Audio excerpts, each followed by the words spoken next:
The 2020 NASCAR Cup Series schedule has been unleashed. Released. I prefer unleashed.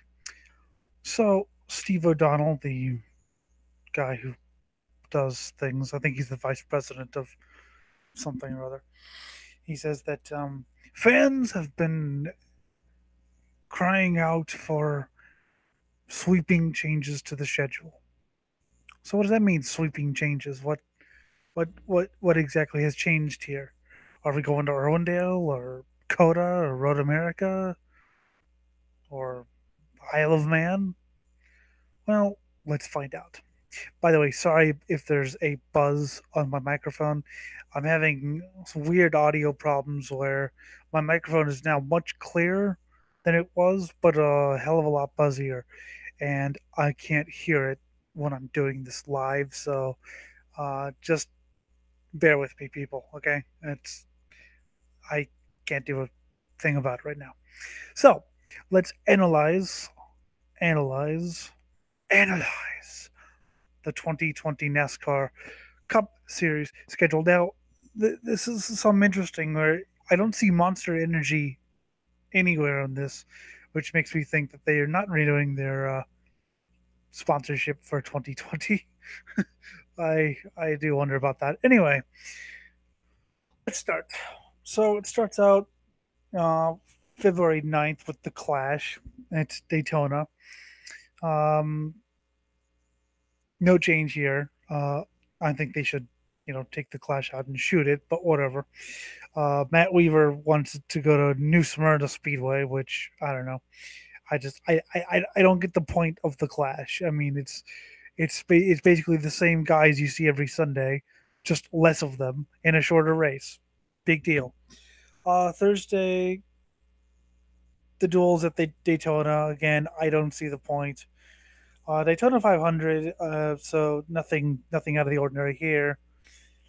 Then we go to Las Vegas is the next race. It'll be interesting to see.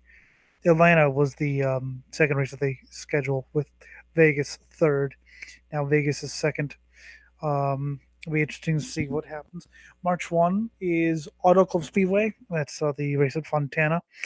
That's the race I go to sometimes. They've tried to make it. I mean, they tried to make it the second race of the year for a couple of years now, or a couple of years back in the about 10 years ago or so, and it just never really worked. So, third race of the year, I don't know, March 1st. Hopefully, it won't rain. Then we go to Phoenix, which actually this makes a lot more sense to go to Nevada than California than Phoenix, rather than going to from Nevada to Phoenix to California. And that's the Western Swing, like drag racing. It happens early in the year. So Phoenix fourth. So that'll be whatever. Then they go to Atlanta, which whatever. Fifth race. It used to be the fourth. Then it was the second. Actually, this was the fourth. Then it was like the 20 something. Then it was the second. So Atlanta, March 22nd is Homestead. IndyCar and Grand Am used to open their seasons with, well, not Grand Am, that was their second race, but IndyCar used to open its season with Homestead. Kart as well for a couple years, and the NASCAR back then it was the Craftsman Truck Series used to open their season with Homestead. So not unprecedented to see an event in March, although it is a shift for NASCAR, whatever Cup Series schedule. Then they go to Texas, which, I mean, for all this talk about sweeping changes, there's 3 mile and a half right there, Atlanta, Homestead, and Texas. Um, Bristol, April 5th. At least I'll be able to watch that. It's usually same day as Long Beach. It's kind of annoying. Week off, then the Richmond Raceway, which is I've never really liked Richmond. It's too long of a track to be a short track, and I don't know. Doesn't really get any very good competition, in my opinion. Then we go to Talladega Super Speedway, another track I'm not crazy about. I've never liked plate races. Dover next, May 3rd. I hate Dover. It is the most boring track on the schedule. Um, either nothing happens or there's a huge wreck. So May 3rd. Hmm. Martinsville, May 9th, Under the Lights. Now that's going to be interesting. Uh, I don't believe they've had lights, permanent lights set up. It was always a temporary lighting system for the modified races that happened at night. So I think they're going to do permanent lighting now. I believe I read that last year. I believe I read that last year. All Star race, again, you could throw that in the bin, in my opinion. I've I mean, the Winston, I don't know. It used to seem like a big thing, and I just don't care. May 24th is the Coca Cola 600, obviously. Um, Good race, I guess. Whatever. Kansas next. Oh boy, another mile and a half. They talk about sweeping changes. I'm still seeing Kansas. Michigan, I like Michigan. Sonoma Raceway, I love Sonoma. They moved it back to June 14th. Interesting. I think that's the same day as Le Mans ending, bastards. Can't have everything you want, I guess. Last year we didn't go because it clashed with Superbikes at Laguna. Made the wrong decision there. Went to Superbikes at Laguna and saw Jonathan Ray win both races. I don't know. I like Sonoma. And this year they're going to do the full course for the first time since 1997. Next year will be a week before June 14th. Chicagoland Speedway, meh. Okay, this is the one that's interesting. June 27th and 28th, Pocono Raceway is having two races, Saturday and Sunday, two cup races. I'm interested to see if one will be like a 400 mile or one will be a 200 miler, or they'll both be 400, or maybe one will use the road course. I know there is a road course there. I've barely seen anything on it. I think the only thing I've ever seen was the 81 IMSA Kelly race. Uh, Although I know IMSA GT raced a couple years, and I know things like Weir race on there, but I don't know anything about the Pocono road course. So I doubt they'll actually be using it. It's a joke, people. But Pocono's interesting. I know why they're doing it, and why they're doing it is because there's going to be a 2 week break in the schedule because NBC has to host the Olympics, and NASCAR has decided to take that time off because they're stupid. I don't know. Just yeah, I really want to watch the Olympics. I don't want to see a car race. I want to see guys throwing javelins or whatever the fuck they do. Swimming, I guess. Oh boy, swimming.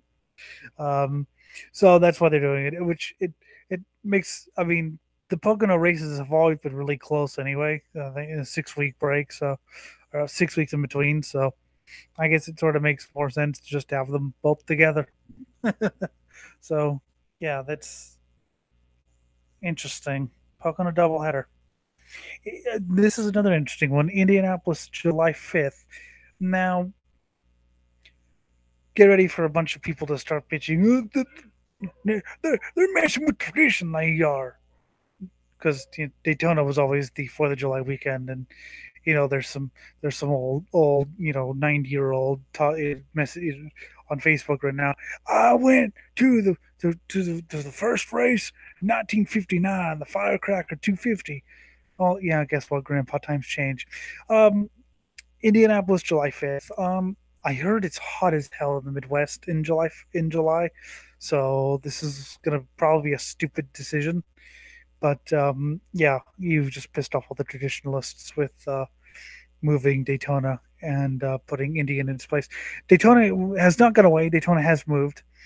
Um, I will get to that later. As far as Indy, it's a boring race. I don't know. Whatever. It's a boring ass race. Um, Kentucky Speedway, July 11th, still boring. New Hampshire, I guess that's an okay race. New Hampshire. So, so then we get to the 2 week break because NASCAR has to bend over backwards for NBC apparently. because they want to cover the Olympics, which where's it being held? 2020, some place. I don't know. I don't care. I don't watch the Olympics. I watch anything that doesn't have motors. Anyway, they go back to Michigan. Watkins Glen, the next race, August 16th, so that'll be fun. Dover, back to Dover. Blech. Okay, so this is where the regular season championship, God, I hate that, ends. It ends at Daytona. Let's have the last race of the championship. People are desperate to get into the chase. Chase. And I'm going to say chase. I'm not going to say the other word. I'm not going to say the P word because it is not a P word. It's race off at best. But the race for the chase, for the quest, for the cup, for the thing. Best way of the last race at Daytona. What the hell are you thinking? Oh boy, I might actually have to watch this one. It's gonna be carnage.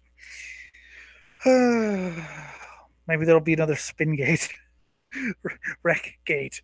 Okay, so then we get into the chase. First race for the chase is Darlington Raceway for the Southern 500. That's September 6th, which I'm guessing is the Sunday of Labor Day. I like Darlington. It's a driver's track. Uh, Richmond, which used to be the last race of the pre-chase season, and then Darlington was, and now Darlington's first. So Richmond's next. Like I said, Richmond's whatever. And the first cutoff round for the chase is Bristol. That'll be an interesting turn of events. First race of the second round is Las Vegas. That had a lot of wrecks last year. I think that was the most wrecks I've seen in a race of Vegas. If you remember, there were so many wrecks they had to hold the IndyCar race at Sonoma because it went so far over time, and then they finally decided to fucking started the Sonoma race. So that was a train wreck. Anyway, Talladega's next. I don't like having Talladega in the chase. As I mean, Talladega is the ultimate wild card. Hell, I could win that race. And Charlotte Roval as the last race for round two. I didn't mind Charlotte Roval. I thought it was a decent race. One of the most interesting races last year by far. And anything to have another road course or whatever, I'll take. So, final round begins. Well, the final round for the championship for idiocy starts at Kansas. Uh, then Texas, and Martinsville, which is a race I like. And then it ends at Phoenix on November 8th. Now, part of me is a little bit annoyed. I've never liked Homestead. I don't like Mile and a Half, as you could probably guess through this, but part of me is sort of annoyed that Homestead, because at least with Homestead being the last race, we didn't go to Homestead, throughout the year. Phoenix, we went in March. So we were going to a race. Then again, I mean, that was the same with Atlanta back in the day. So I guess it's not too. And ending the season in the I guess not the West Coast, but what passes for the West in NASCAR isn't unheard of. They used to do that with Ontario and Riverside back in the day, up until '87. So it's just a reshuffling of the schedule. There's no radical changes. There's no tracks added. I think all these contracts go until 2020. So maybe 2021 we'll get something a little more radical. I'm assuming we'll probably see some more tweaking of the tracks like the Charlotte Roval, which seem to come out of left field. So yeah, all in all, it's the same schedule, just moved around a little bit. So it's people are gonna cry because of the traditional, the Fourth of July Daytona thing. Moving that Indy. So, but other than just moving things around, it's the same schedule, the same number of horrible mile and a halves, which they're going to use the 550 horsepower high downforce, low horsepower package, which is not enough. They need at least 800 horsepower for these mile and a halves, and take the downforce off. But they're not going to do that. They're going to keep the downforce and basically make it IRL races. So yeah, just meh. It'll be interesting to see what happens the 2021. I'm sort of interested in a train wrecky kind of way to see what the race at Daytona will be like. So that's my sort of analysis. Um, Same tracks, different order. Just mix it up a little bit, put it on shuffle. Um, I think Phoenix will be a better last race than Homestead, just because people actually have to drive the cars now. Tires actually blow and stuff, and yeah, you actually have to drive the cars at Phoenix, whereas Homestead, you just have to plant the thing. And unless you're Ricky Stenhouse, which that kid can wreck anywhere. So, hope you enjoyed the look at the 2020 NASCAR blank blank Cup schedule. New Swine Brothers show probably coming up uh, someday, and we'll do some D&D stuff as well. Once again, sorry for the buzzing. If there is any, if there isn't any, then I'm not sorry for the buzzing. See you later, kids.